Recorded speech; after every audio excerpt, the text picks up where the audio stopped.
Hello, Senior Housing Forum leaders. A couple of weeks ago, I interviewed Kim Scott, who published the book Radical Candor, and it was going to be a single article. And so you may have already seen that article. We published the first half of it, but we spent a long time talking about her views on her new book that's coming out about women in power and leadership. And it really seemed more appropriate to publish that interview as a separate article as part of our Women in Senior Living series. And so here's the rest of my interview, and I hope you enjoy it. I think she's got some amazing things to say about how we deal with all kinds of prejudice, but particularly about the challenges that we have with genders in not just senior living, but all industries. So I hope you enjoy the interview. But I want to actually move on because as I was telling you earlier, we've started this new series called Empower on Women in Senior Living. And you're in the process of writing a book about women in business, right? And so can you talk, I don't know much about it. You gave me the title, but talk to me a little bit about that. And you went into this at a time when women still don't have a huge presence in technology, but it was particularly in leadership, but it was much less back then, right? Yeah, I mean, I started my career 30 years ago now. So, and one of the things, as I was writing Radical Candor and after it came out, one of the things I became increasingly aware of is that issues of diversity and inclusion overall, and specifically to me, issues of gender, are the issues where we most need to solicit and offer radical candor, but where we're the least likely to either speak up or listen. We don't want to hear it, and we don't want to say it. These are these incredibly difficult gender conversations, and so it got me to thinking: why are we least likely to solicit radical candor around gender and to offer it, and why also was I so silent about some problems that I encountered throughout my career? Because I usually didn't walk the radical candor walk always when it came to issues of gender, to be honest. And so as I started thinking about that, I realized it was the topic of my next book. And what I'm trying to do in the next book, there's another 2x2. So in Radical Candor, it's care personally, challenge directly. And when you're in the upper right-hand quadrant, it's radical candor or compassionate candor. When you're in the bottom right quadrant, where you do challenge, but you fail to show that you care, that's obnoxious aggression. When you're in the bottom left, the worst of all, where you neither care nor challenge, that's manipulative insincerity.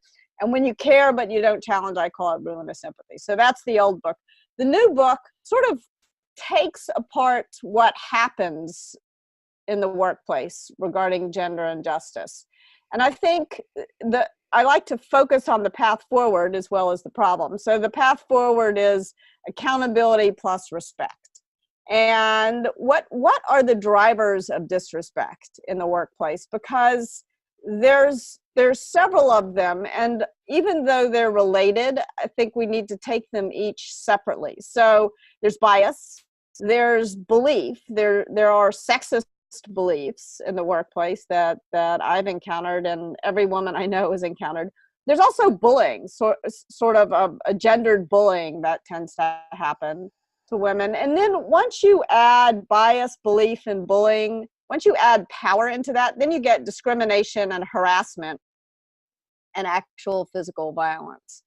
And so it's important to understand that there's a slippery slope from bias to violence. And I would describe there's actually two different slippery slopes from bias to violence. One follows sort of a sexism path from bias to belief to discrimination to violence. And then the other is sort of bias to bullying to harassment to violence. And that's what's typically called misogyny. But I think, and it's important to see this as a whole and to see the slippery slopes, but it's also important when you're in the moment to say, oh, I think I'm experiencing bias, and here's how I respond to bias. I'm just going to hold up a mirror. Or I think what I'm experiencing is a real sexist belief, and I've got to argue with it. So like in the case of bias, early in my career, I had a boss who said to me, I didn't know they let pretty girls be interns here. and I don't think he was trying to be a jerk. I don't think he was trying to be a jerk. I think that was just bias talking. But I decided, I was 18, I was at a bank in Memphis, and I decided in that moment that I was not going to have my career in my hometown. If I was going to be taken seriously, I was going to have to leave and move. And I probably gave that guy too much power over me. But if I had just been able to hold up a mirror and say, what you just said breaks my heart because it makes me think I'll never be taken seriously, I would have given him an opportunity to apologize, and then I might have felt more optimistic about my ability to work there. So that's bias.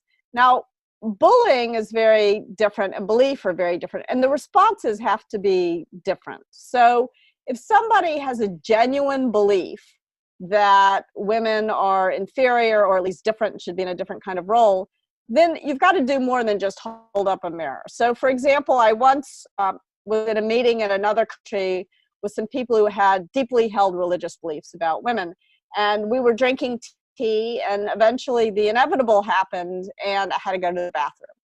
And this was a problem because there was no women's room in the building because there were no women who worked there. And so this big debate erupts between the men who I was meeting with about where I could go to the bathroom. And some of them seemed to think I could go in the men's room and they would stand outside. And the others didn't think that was okay. And eventually those who didn't think that was okay won out, and they brought me to this dark, stinky mop closet with a bucket. And I just decided, at some point there's a fine line between my respect for your beliefs and my respect for myself. And in this case, it's hot pink and I'm not peeing in the bucket. And so you've got these, but I still didn't quite know what to do in the moment. And luckily I was with this guy who's very supportive, and he said, well, I'll drive back to the hotel with her. She can go, and you men can wait for an hour. I was shocked, but they agreed to wait for an hour while I went to the hotel and came back. So it's so important to realize, like, holding up a mirror would not have been enough in that case. I had to actually take an action. And if I had had more time with them, I would have maybe had an argument. It looks like you had something to say. No, I was just shocked by the story. That's just amazing. But this stuff it happens all the time. So now let's talk about bullying. So here's my example of bullying and how to respond. So one time I'm late for a meeting. It's pouring rain. I'm living in New York. I go to hail a cab to get to the meeting. And of course, it takes a while. And eventually I get a cab, and I'm just about to open the door. And this man darts out from his doorman building, puts his hand on top of the cab, and he says, "My cab, little lady." And so this is bullying. This is typical bullying. And again, holding up a mirror to him saying, "When you call me little lady, it makes me mad." Like, that would have just been to give him a cookie. That was the whole point, was to make me mad. You can't use your I statements when you're combating bullying.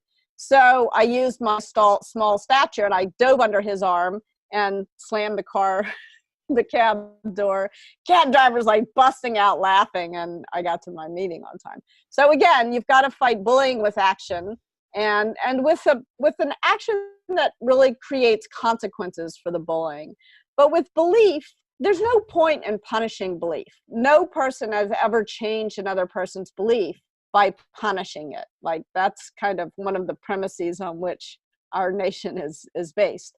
And but that doesn't mean that, and you need to respect another person's beliefs, but there's a difference between belief and action. Does that sort of make sense?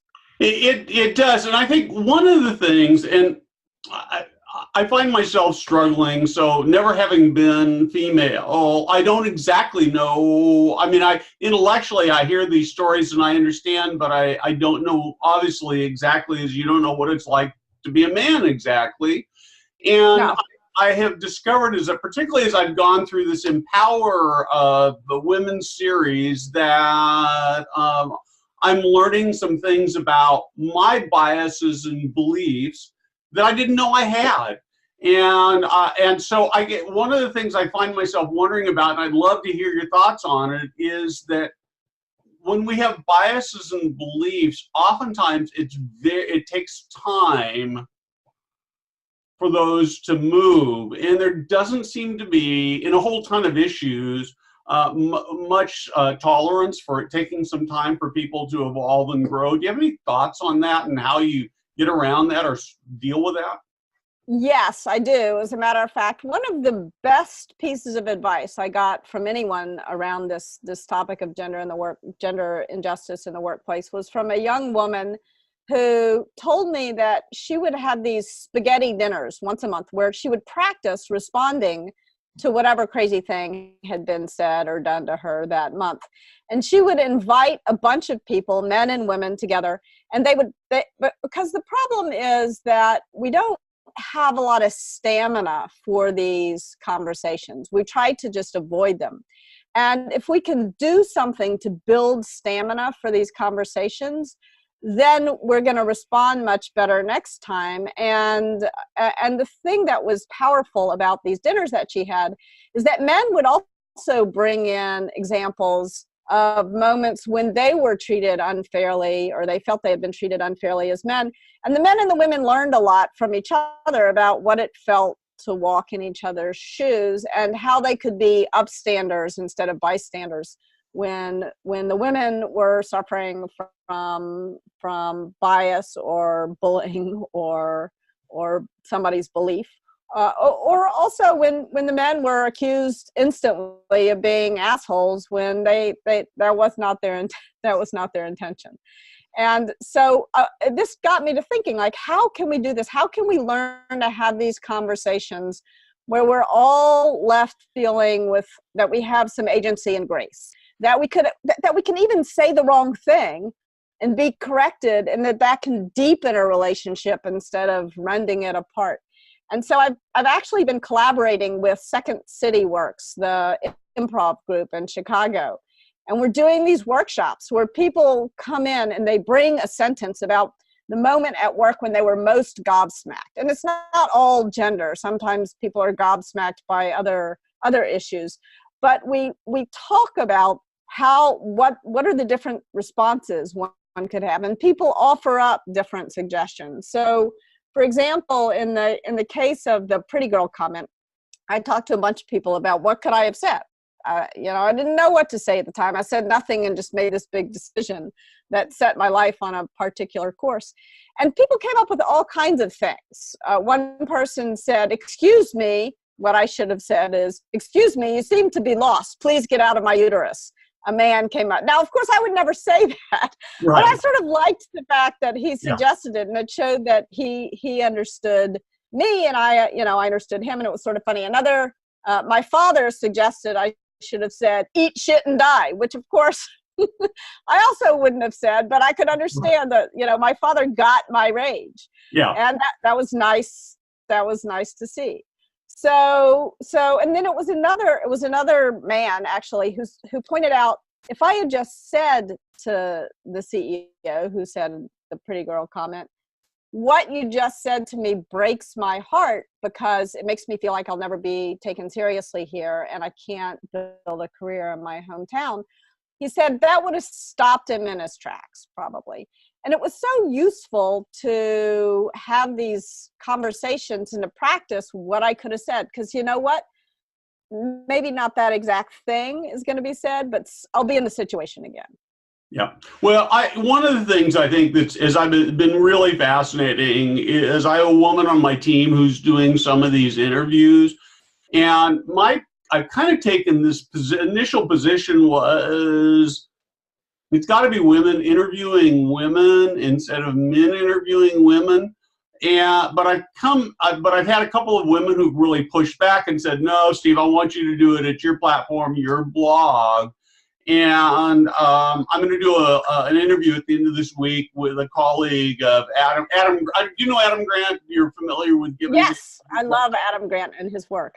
Yeah, so he's got a brand new audio book out where he talked a lot about the women in leadership as part of this power thing. And I've got a little bit of a relationship with him. And my first thought was, well, I'm going to get an interview with him. And I thought, well, the optics of Adam and I doing this interview probably aren't great. And so I emailed him and I said, do you have a woman that I could maybe interview or have one of my team member interview? And he immediately came back with somebody who I'm going to interview on Friday, and who's a friend and a work colleague of his. And so we sort of had a pre-discussion this last week about that call. And I said, well, I think I'll probably have one of my team members. And she said, you know, that's part of the problem. When you make it just women and you don't include men in the conversation, it actually makes it worse.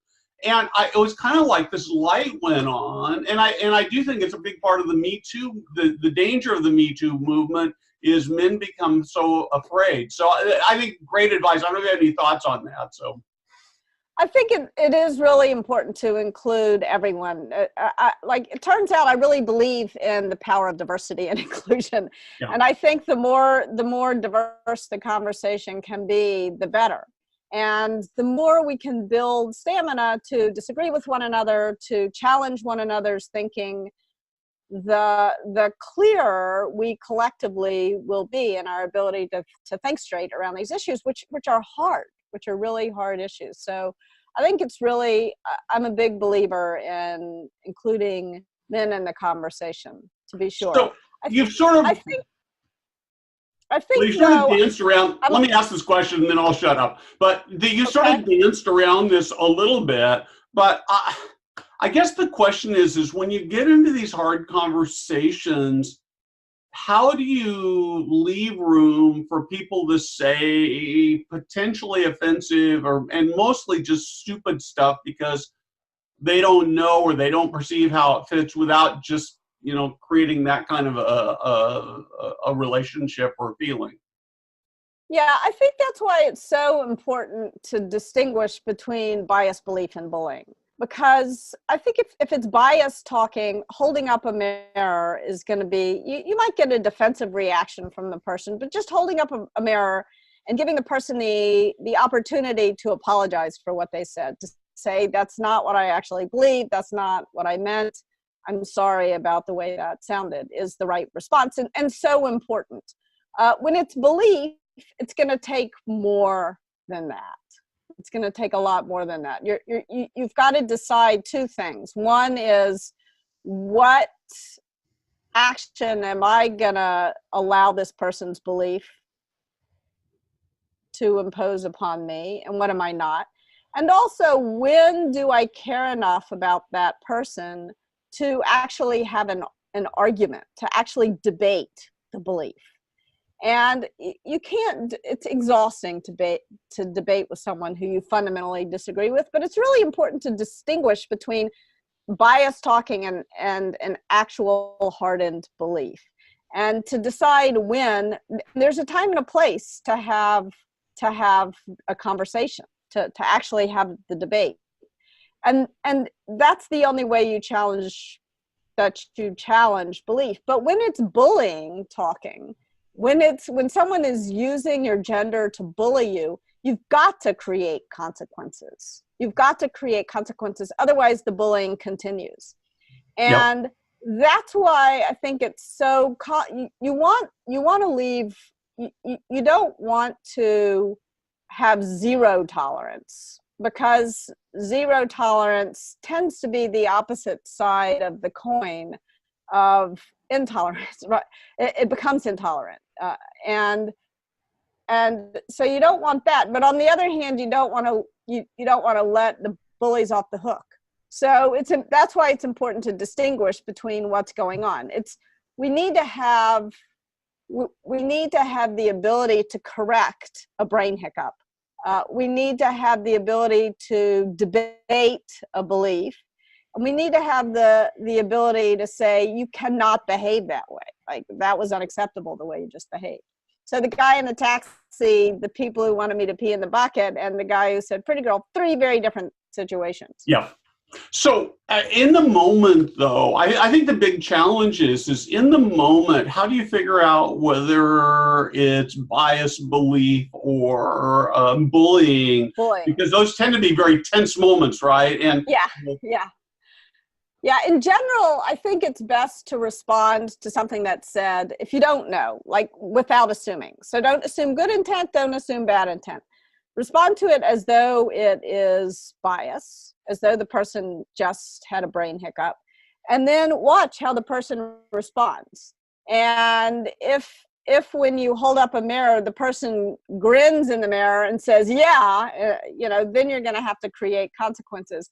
If when you hold up the mirror, the person says, that is what I really believe, then you're going to have to, but you'll get some clues about what's going on with the person based on responding to it as though it's bias. And if it's something that is different from bias, then you're going to have a different response. And by the way, if the person has power over you, the bias and the belief can very quickly become discrimination. And that's where you need some help from the outside if you're the victim of it, because the person has power over you. And if you're worried that you might have, well, you should be worried in your organization that discrimination and harassment are happening, because they almost certainly are. And I would argue it's your job as the leader to hold yourself accountable, to go look for it. It's not enough to respond to it well when it happens. You've got to go looking for it, because it is happening. Yeah, and that's the thing you hadn't said before, but I think that that's really critically important, is that you've got to be willing to look for it, and yet you don't want to turn it into a witch hunt either. So no. Yeah. I mean, you don't want really tough, right? Yeah. Well, you don't want it to consume all your time, but believe me, it sort of goes back to the idea of feedback. Yeah.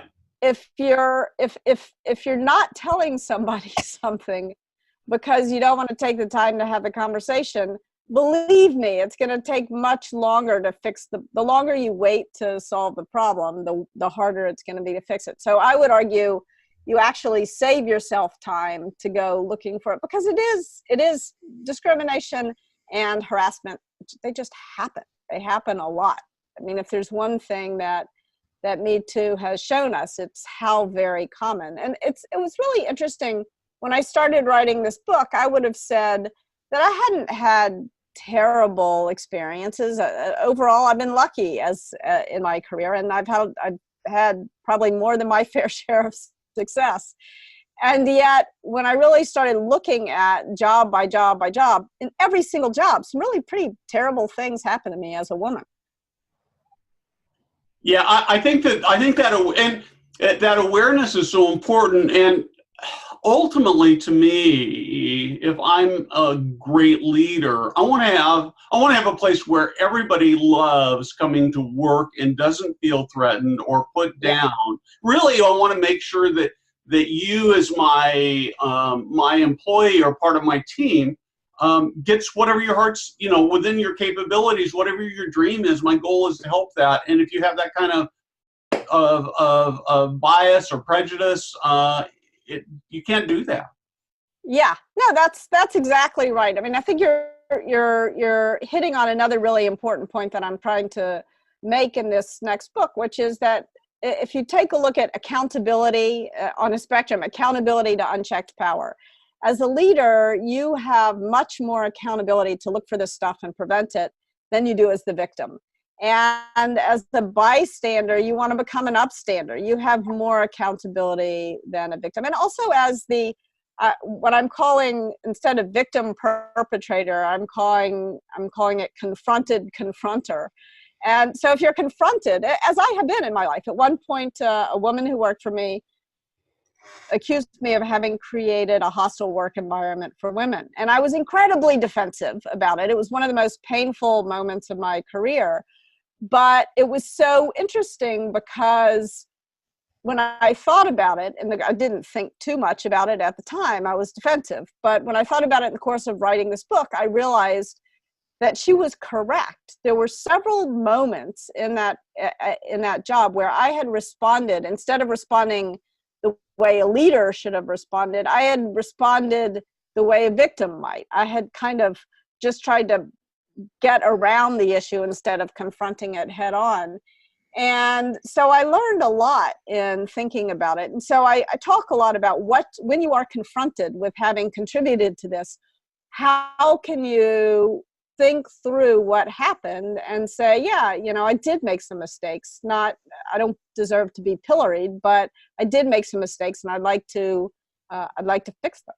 And then, of course, your responsibility, I think, is primarily to yourself when you're the confronter, when you're the victim of this stuff. But especially, like, I feel like I've had some unfair advantages, unfair privileges. I think I am not as sort of a white woman, I am not entitled to respond simply as a victim. I think I have more responsibility because I was born into privilege to try to fix the problem than somebody else who might be struggling more.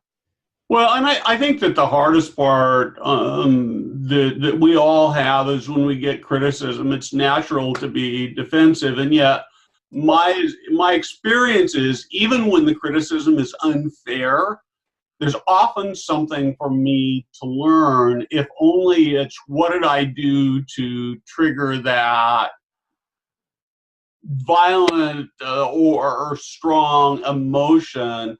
And at the end of the day, as a writer, I get emails regularly telling me what a great job I'm doing, which feel really good, right? But I get those occasional emails. Unusually, I got 2 of them last week that were critical. At least for me, I've gotten to the point where I'm pretty good about saying, I wonder if they're right. And stopping to think about it, because that's where the growth always comes from, the critics, not from the people who give accolades. They're almost always true. Yeah, I think that's really important. I think looking at when you get criticism, looking for that, even if you disagree overall with the criticism, looking for that area of agreement where there was something that maybe you did that wasn't perfect, which we all do. And I think also the other thing you can do when you get especially heated criticism is you can really build a relationship with that person by addressing the emotion, because they're heated for a reason, and it may not be entirely your fault, but you may have contributed to it. And so by trying to understand why the person is as upset as they are at what you did, you can learn a lot. Yeah. Well, so when's the book coming out? I can hardly wait to read it already. Yeah, well, you and me both. I'm right in the middle. I think I've deleted about 400 pages, and I have about 100 pages written. I hope it'll come out in March of 2020. Terrific. Well, I'm looking forward to it. I just can't tell you how much I appreciate your spending this time with me. By doing this, you're making a real contribution to our industry. And this is all about learning and growing together. So again, I appreciate it at that time. Well, thank you. Your industry is playing a vital role in our world, and I appreciate the work you all do.